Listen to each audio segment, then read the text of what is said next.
आज का हमारा टॉपिक है क्रेसुलेरियन एसिड मेटाबॉलिज्म यानी कैम।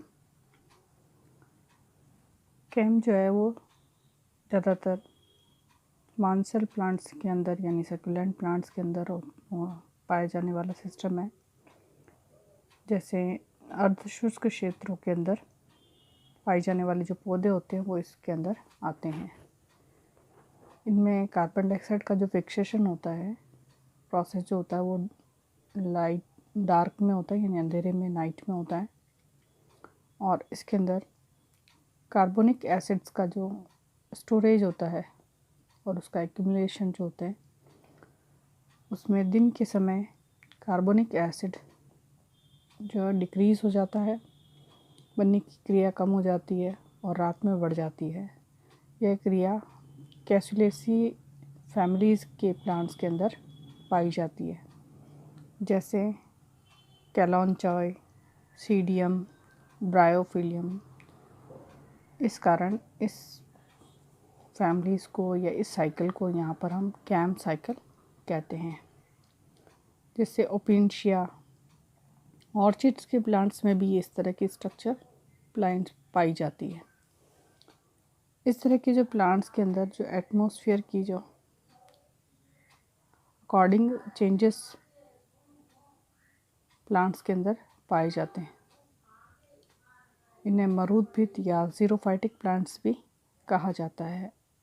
इसके अंदर प्लांट्स के अंदर कुछ कैरेक्टर्स स्पेशल होते हैं, जैसे थिक क्यूटिकल्स इसके अंदर पाई जाती है और इसके अंदर जो संकन स्टोमेटा पाए जाते हैं, दसे हुए जो रंध्र होते हैं वो इसके अंदर पाए जाते हैं।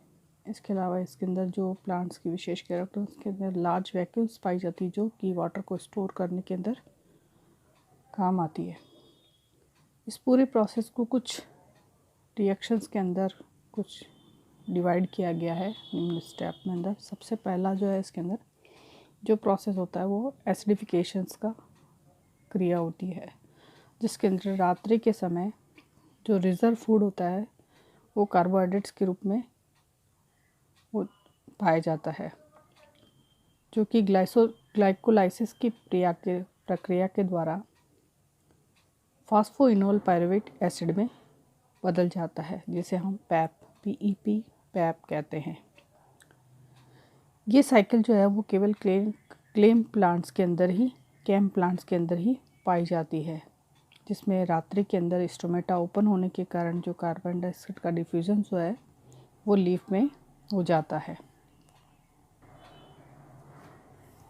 इन लीफ की जो मीसोफिल सेल्स की पाई जाती है, उसमें जो प्रोसेस होता है उसको हम carboxylation of PEP phosphoenol pyruvate acid, जिसके अंदर phosphoenol pyruvate acid carbon dioxide जो स्टोमेटा से अंदर की ओर प्रवेश करी है, जल की मात्रा एंजाइम कार्बोक्सिलेज की उपस्थिति के अंदर ये ऑक्जेलिक एसिड्स के अंदर कन्वर्ट कर देते हैं और कार्बनिक एसिड्स का फॉर्मेशन होता है। ऑक्जेलिक एसिड जो होता है वो NADPH+H+ मैलिक हाइड्रोजिनेज एंजाइम की उपस्थिति में ये मैलिक एसिड्स और NADP में कन्वर्ट हो जाता है। इस पूरी प्रोसेस को हम कार्बोक्सिलेशन कहते हैं और ये प्रक्रिया एसिडिफिकेशन कहलाती है। मैलिक एसिड्स सेल से वैक्यूल्स के अंदर प्रवेश कर जाता है। होने वाली इस प्रक्रिया को हम डी एसिडिफिकेशन कहते हैं, जो कि दिन में होने वाली प्रक्रिया है, जिसके अंदर मैलिक एसिड्स प्लस NADP जो बना है वो अब डी कार्बोक्सिलेशन की प्रोसेस के द्वारा पायरुविक एसिड्स के अंदर बदल जाता है और कार्बन डाइऑक्साइड रिलीज हो जाती है। NADPH+H+ का फॉर्मेशन होता है। यहाँ पर डी कार्बोक्सिलेशन की प्रोसेस के अंदर मैलिक एंजाइम और पैप कार्बोक्सिलेज एंजाइम्स इसके अंदर मैलिक एसिड को पायरुविक एसिड में बदलने में अपनी महत्वपूर्ण भूमिका निभाते हैं। इस प्रक्रिया के अंदर जो NADPH का एक मॉलिक्यूल्स रिड्यूस होता है, इस प्रकार मैलिक एसिड की डी एसिडिफिकेशंस के द्वारा कार्बन डाइऑक्साइड व पायरुविक एसिड्स प्राप्त होते हैं। जो कि C3 साइकिल्स में पायरुविक एसिड कार्बन डाइऑक्साइड के द्वारा ऑक्सीडाइज हो जाता है और PGA में बदलकर शुगर का फॉर्मेशन करता है। इस प्रकार कैम के अंदर ये प्रोसेस होती है। अब इसका इम्पोर्टेंस है देखें तो इसकी क्या इम्पोर्टेंस है। जो कैम प्लांट्स होते हैं जो कि ज़ीरोफाइटिक प्लांट्स, एक प्रकार के ज़ीरोफाइटिक प्लांट्स होते हैं जिसके अंदर जो स्टोमेटा होते हैं वो रात्रि के समय खुलते हैं, जिससे कि कार्बन डाइऑक्साइड को ये ग्रहण कर लेते हैं। और कैम प्लांट्स जो रेस्पिरेशंस में बनी हुई कार्बन डाइऑक्साइड को रोक कर उसका यूज़ फोटोसिंथेसिस में कर लेते हैं।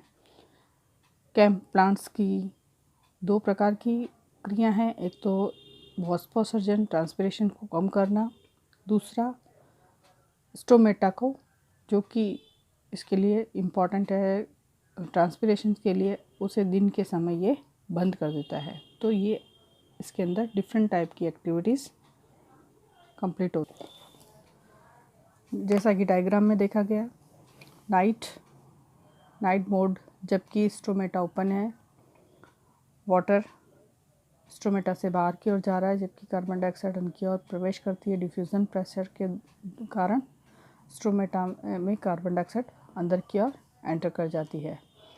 प्रोसेस शुरू होता है। स्टार्च ग्लाइकोलाइसिस की प्रोसेस के द्वारा कार्बनिक अम्ल PEP फॉस्फोइनोल पायरुवेट एसिड में बदल जाते हैं पैप में, और जिसका कार्बोक्सिलेशन की प्रोसेस के द्वारा ऑक्जेलिक एसिड का फॉर्मेशन होता है। ऑक्जेलिक एसिड जो है वो मैलिक एसिड में बदल जाता है और मैलिक एसिड जो है वो वैक्यूल्स के अंदर चला जाता है। वैक्यूल्स में ये प्रक्रिया जो है वो पूरी एसिडिफिकेशन कहलाती है। ये मैलिक एसिड वैक्यूल्स के अंदर, जहाँ पर अब ये प्रोसेस डी एसिडिफिकेशन कहलाएगा। मैलिक एसिड्स में से कार्बन डाइऑक्साइड रिलीज़ हो जाती है और पायरुविक एसिड में बदल जाता है। पायरुविक एसिड्स जो है वो स्टार्च के अंदर कन्वर्ट हो जाता है, जबकि प्रोसेस कंडीशंस है डे में लाइट उपस्थित है और स्टोमेटा जो है वो क्लोज्ड है। ये जल के संग्रह का कार्य करते हैं। इस प्रकार यहाँ पर कैम साइकिल को दिखाया गया है।